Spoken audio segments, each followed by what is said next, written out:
Perkenalkan, nama saya Noviana Prapto. Saya berasal dari Fakultas FISIP dengan prodi Ilmu Administrasi Bisnis. Di sini saya akan menjelaskan mengenai 3 macam term berdasarkan penjelasan dan contohnya. Term pertama yaitu term universal yang memiliki penjelasan, yaitu term yang berlaku untuk seluruh anggota kelas maupun kategori tertentu tanpa adanya terkecuali. Contohnya seperti semua manusia merupakan makhluk hidup. Term manusia di sini bersifat universal karena mencakup setiap individu yang termasuk dalam sebuah kategori manusia. Term partikular yaitu term yang hanya berlaku untuk sebagian anggota kelas maupun kategori tertentu. Biasanya ini ditandai dengan kata sebagian, beberapa, tidak semua, bahkan bilangan tertentu.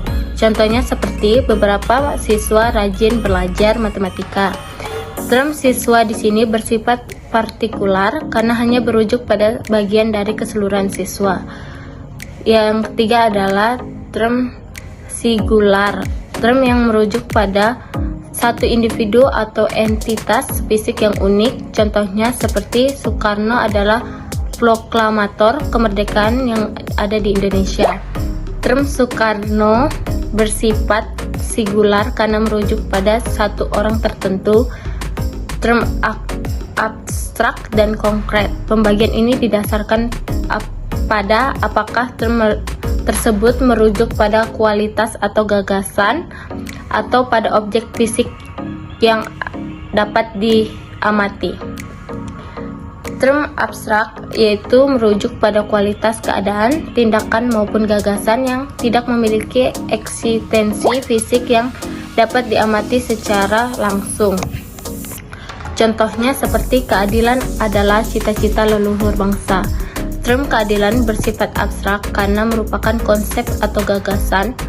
Term konkret merupakan term yang merujuk pada objek, makhluk atau entitas yang memiliki eksistensi fisik yang dapat diamati dan diamati oleh indera. Contohnya seperti meja itu terbuat dari kayu. Term meja dan kayu itu bersifat konkret karena merujuk pada suatu objek fisik. Term positif yang secara langsung menyatakan adanya suatu kualitas atau karakteristik.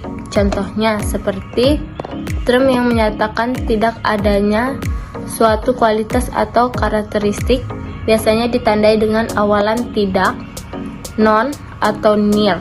Tidak jujur. Contohnya seperti tidak jujur. Non formal.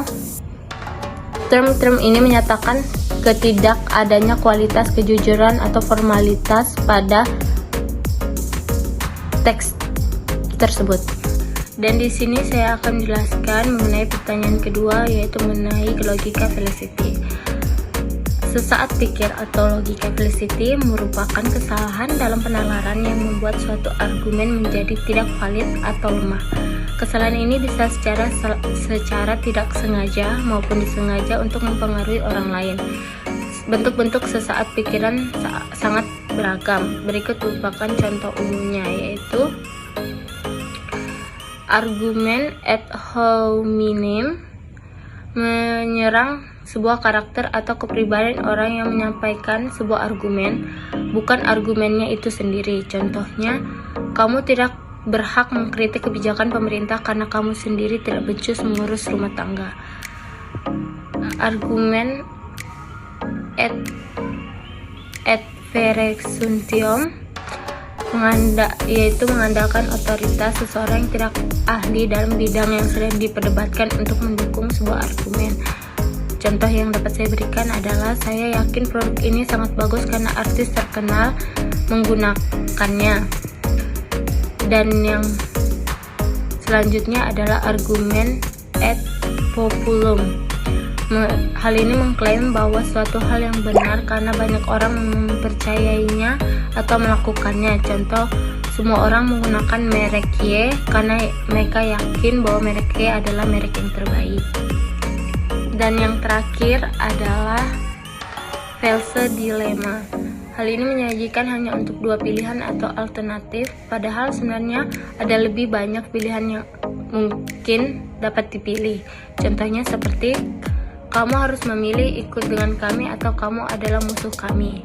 Untuk menghindari dari sesaat pikiran atau logika Felicity baik dalam menyampaikan maupun menerima sebuah argumen, beberapa hal yang perlu kita lakukan adalah yaitu seperti berpikir kritis, mengenali jenis-jenis Felicity, mencari bukti yang relevan dan kuat, berpikir terbuka dan empati, berhati-hati dengan menggunakan bahasa, melatih diri sendiri.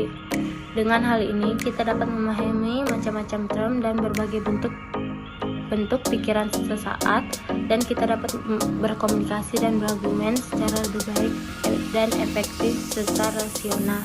Begitu merupakan pembahasan atau penyampaian yang bisa saya dapat berikan. Sekian dari